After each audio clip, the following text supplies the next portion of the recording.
I never thought I'd be facing a $250,000 fine for digging a hole on my own land. But then again, I never thought I'd have an HOA president who acted like she owned the very air I breathe. You know how some stories start with a bang. Mine started with a trickle of water and then a flood of pure, unadulterated HOA madness. This isn't just a story about a property dispute. It's about a battle for common sense and the satisfying, sweet taste of justice served ice cold. You're about to hear how I went from being fined $250,000 for a well to selling water back to the very people who tried to ruin me for 10 times that amount. For years, my ranch, the Lazy Acre, was my sanctuary. Nestled on the outskirts of the sleepy town of Harmony Creek, it was a sprawling 50 acres of rolling hills, ancient oak trees, and a sense of peace you just couldn't find anywhere else. We'd bought it when my wife Sarah and I were looking for a place to raise our kids away from the city's relentless grind. We wanted them to know what it felt like to have dirt under their fingernails and the vast, open sky above them. The HOA, the Harmony Creek Estates Homeowners Association, was mostly a phantom presence back then. They managed the common areas, the little park, and the entrance gate. But beyond that, they seemed content to let us ranchers live our lives. Our nearest neighbors were miles away, and most of us were pretty self-sufficient. Life was good, simple, and exactly what we dreamed of. We'd occasionally get a friendly reminder about keeping our fence lines tidy or not letting our horses wander too close to the main road, but it was all very neighborly. Then, about 2 years ago, things changed. A new wave of residents moved in, city folks mostly, who bought up smaller plots closer to the main road and started pushing for more uniformity. And with them came Agnes Periwinkle. Agnes, or as I soon started calling her, Agnes the Agitator, became the new HOA president. She was a woman who seemed to genuinely believe that order, beauty, and moral rectitude could only be achieved through an exhaustive list of bylaws and an iron fist. Her house was always immaculate, her lawn a verdant carpet manicured to within an inch of its life, and her eyes, well, her eyes missed nothing. It started subtly. We received a notice about our mailbox being non-compliant with the new aesthetic guidelines. Then it was a strongly worded letter about the excessive rustic appearance of our barn, a barn that had stood for 70 years. My kid's treehouse, a rite of passage for every child on the ranch, was deemed a temporary structure without proper architectural approval. We'd just chuckle and roll our eyes. This was Agnes's way of marking her territory, we thought. No big deal. We'd pay the small fines and move on. But then, drought hit Harmony Creek. It wasn't a catastrophic Dust Bowl level drought, but the summer was hotter than usual, and the well that had served our ranch for decades started to run low. We had livestock, a substantial garden, and, frankly, a family that needed water. We'd always been careful with our resources, but seeing the well barely gurgle was genuinely worrying. That's when I decided to dig a new well. It was a common sense solution. We had the space, the need, and the legal right. I hired a reputable drilling company, obtained the necessary county permits, and even posted a notice on the community board about our plans, just to be transparent. The drilling rig arrived, a massive, imposing piece of machinery that started churning the earth. And that's when Agnes Periwinkle truly descended.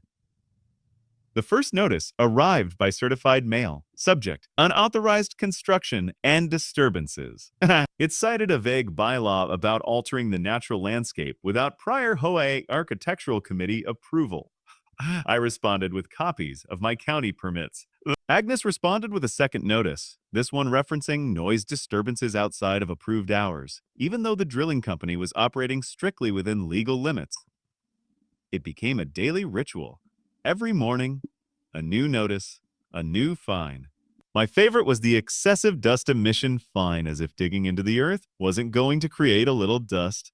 Each fine escalated from $50 to $100, then $500. It was like a game to her, a test of wills. One afternoon, Agnes herself appeared, striding across my property with a clipboard and a disapproving frown.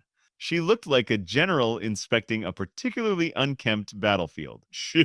Harrison, she declared, her voice as crisp as a freshly starched linen napkin. This absolutely cannot continue. You are disrupting the peace and aesthetic integrity of Harmony Creek Estates. Agnes, I said, trying to keep my voice even. I have all the necessary permits. This is my property, and I need water. Our well is running dry. The bylaws, she huffed, tapping her clipboard, are clear. Any significant alteration to the land, particularly one of this magnitude, requires HOA approval. You circumvented the process. I notified the community, and I have county permits, I repeated, feeling my patience fraying. This is a private well on private land. Private land within Harmony Creek Estates, she countered, her lips pursed. Which means you are subject to the HOA authority. And I, as president, declare this a violation. You will cease immediately. I stood my ground. We're not stopping, Agnes. We need this well. That's when the fines jumped. From hundreds to thousands, then tens of thousands. Each letter was more aggressive, more accusatory. It felt like harassment, pure and simple. They tried to get the county to issue a stop work order, but my permits were ironclad. Agnes started showing up at our gate. Sometimes just sitting in her car, watching the drilling rig with an almost obsessive intensity. It was unnerving. Sarah started feeling anxious, and the kids who usually loved playing outside were asking why the mean lady was always watching us. Then came a formal notice delivered by a process server informing me of an emergency HA Ward board meeting to discuss egregious violations and flagrant disregard for community covenants. The meeting itself was a farce. Agnes had packed the room with her cronies, a chorus of nodding heads and disapproving stares. She presented a meticulously detailed, yet utterly fabricated, report on the damages my well drilling was causing. She claimed it was destabilizing the local water table, causing irreparable harm to community property values, and even disrupting the migration patterns of local wildlife. It was absurd, but her audience ate it up. When it was my turn to speak, I presented my permits, explained the necessity of the well, and tried to appeal to common sense.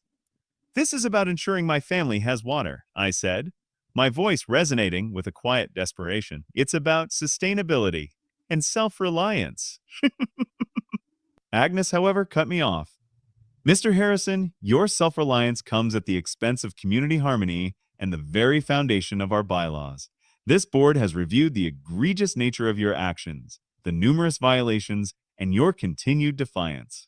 She paused for dramatic effect, then delivered the blow. Therefore, by unanimous vote, the Harmony Creek Estates Homeowners Association has decided to levy a fine of $250,000 against your property, effective immediately, until all work on the unauthorized well ceases and the land is restored to its original condition. The number hung in the air like a guillotine blade, $250,000, for digging a well on my own land. It was predatory, outrageous, and designed to break me. I felt a cold knot in my stomach. This wasn't just about fines anymore. It was about losing everything. My ranch, my peace, my kids' future. The injustice of it was a bitter, metallic taste in my mouth. I walked out of that meeting in a daze, the angry whispers of Agnes's supporters echoing in my ears. I knew then that this wasn't just a dispute, it was a war, and I had just been declared the enemy. Hey, while we're talking about arbitrary rules and inflated costs, smash that like button before the HOA finds you for breathing too loudly, and hit subscribe so you don't miss out on more stories of epic justice served. You wouldn't want to get a violation for insufficient engagement with community content, now would you? That $250,000 fine was a declaration of war. Agnes and her little HOA junta thought they had me cornered, that I'd cave under the pressure. But they made a critical mistake. They underestimated me. They didn't know about my past, my background, or the secret weapon I had tucked away. You see, before I traded my suit for a cowboy hat, I spent 15 years as a corporate acquisitions lawyer. My specialty? Untangling complex property ownership and finding overlooked clauses in contracts that could swing millions. I knew how to dig, not just for water, but for information, for leverage.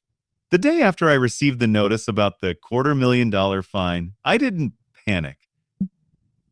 I got to work.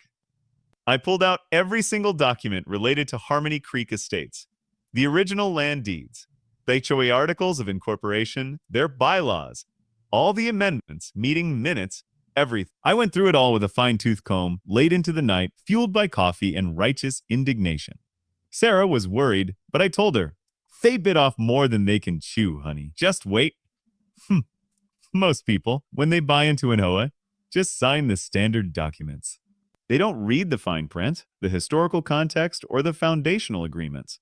But I did, and that's when I found tucked away in the dusty archives of the county recorder's office, dating back to the very first subdivision of the land that became Harmony Creek Estates in the 1970s, was a master utility agreement. It predated the current HOA by decades. This agreement wasn't just about water lines, it was about source rights. It detailed how the original developers, a company long dissolved, had established the primary water source for the entire development.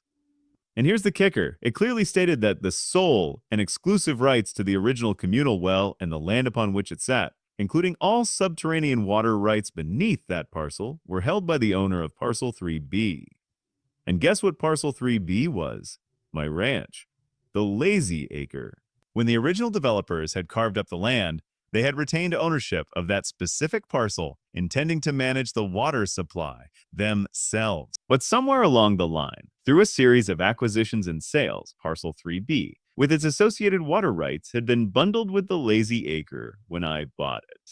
It was a detail so obscure, so archaic, that even the HOA-owned legal counsel had clearly overlooked it for years, probably decades. It wasn't in their bylaws because it was a superior, foundational document that predated them. The current HOA was simply managing the distribution of water. They didn't own the source. I did. My new well wasn't even touching the communal water table. It was accessing a completely separate aquifer on my own land, which I was legally entitled to do.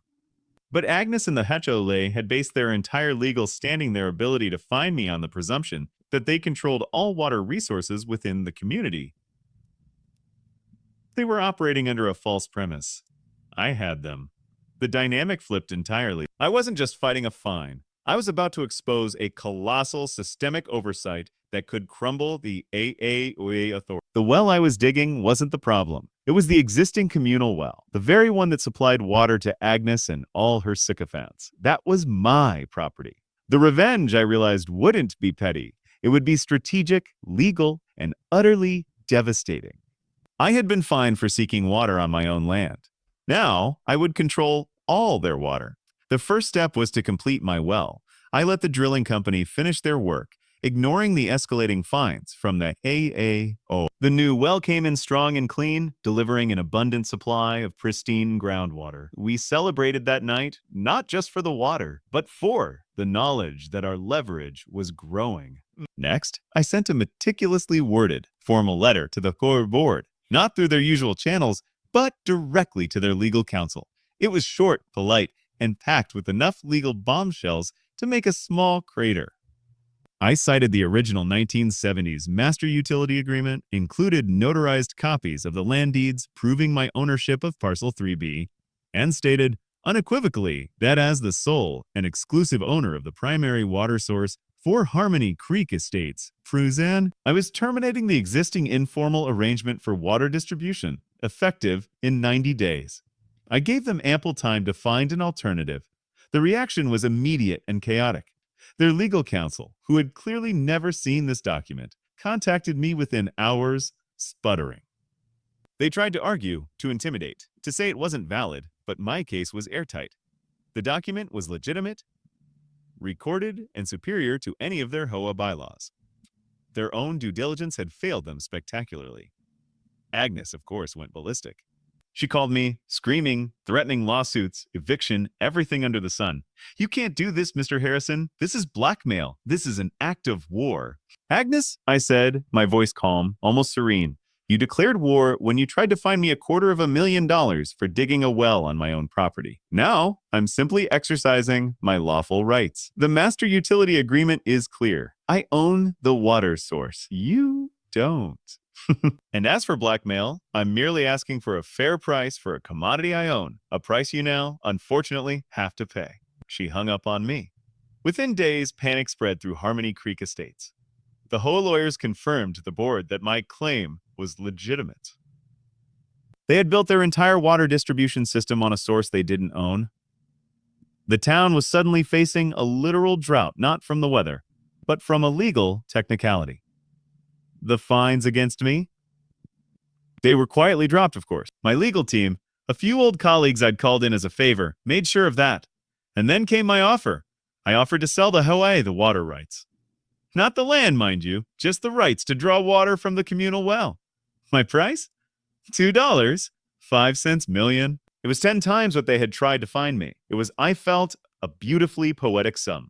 They squawked, they protested, they threatened to sue me for price gouging, but the reality was stark.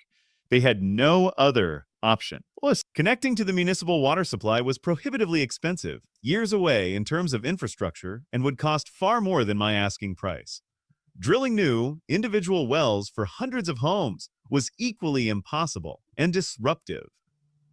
The board, led by a now demoralized Agnes, was forced to call an emergency meeting with all the residents. It was a vastly different scene from the one where they had gleefully fined me. This time, Agnes was pale, flustered, and clearly in over her head. She had to explain to hundreds of angry, terrified residents why their water supply was suddenly in jeopardy, and why the HOA had been operating for decades without proper ownership of their most vital resource. But not at me. But not at me. They were furious at Agnes, at the HOA, for their incompetence, for their tyrannical rule, and for bringing them to this precipice. Many of them remembered my attempts to reason with Agnes, my transparent efforts to secure water for my own ranch. They saw me not as the villain, but as the unwilling catalyst who had exposed the truth. In the end, they had no choice. The residents voted overwhelmingly to approve the purchase. The $2.05 million would come from a special assessment levied on every property in Harmony Creek Estates. Every single homeowner, including Agnes, had to chip in to buy back the water rights that had been theirs, indirectly, for free. It was karma, delivered with a hefty invoice. The closing on the water rights was a surreal experience. Agnes was there, looking utterly defeated, avoiding my gaze. The HOA legal team looked like they'd aged 10 years. I signed the documents, the transfer was complete, and the funds hit my account. $2.05 million. It was more than enough to solidify my family's future, to expand the ranch, and to ensure we'd never have to worry about water again. And the well on my property? It was still flowing strong, a symbol of my independence and their folly. Agnes Periwinkle resigned as HOA president within a month. The community, shaken by the crisis and the financial hit, demanded it. She moved away shortly after, reportedly selling her perfectly manicured house at a loss. The irony not lost on me. The HOA itself underwent a complete overhaul, with a new board focused less on petty rules and more on actual community service. They even asked me, sheepishly, if I'd be willing to consult on some of their future infrastructure projects, which I politely declined. My ranch is still my sanctuary, but now it's even more so. It's a place where justice was served, for common sense prevailed, and where the quiet neighbor who just wanted to dig a well ended up teaching an entire community a very expensive lesson. And that's how Agnes learned the hard way. You don't mess with a rancher's water, especially not when that rancher knows how to play the long game. Sometimes the most powerful leverage isn't a bigger stick, but a deeper understanding of the very ground you stand on. And sometimes the sweetest revenge flows just like water.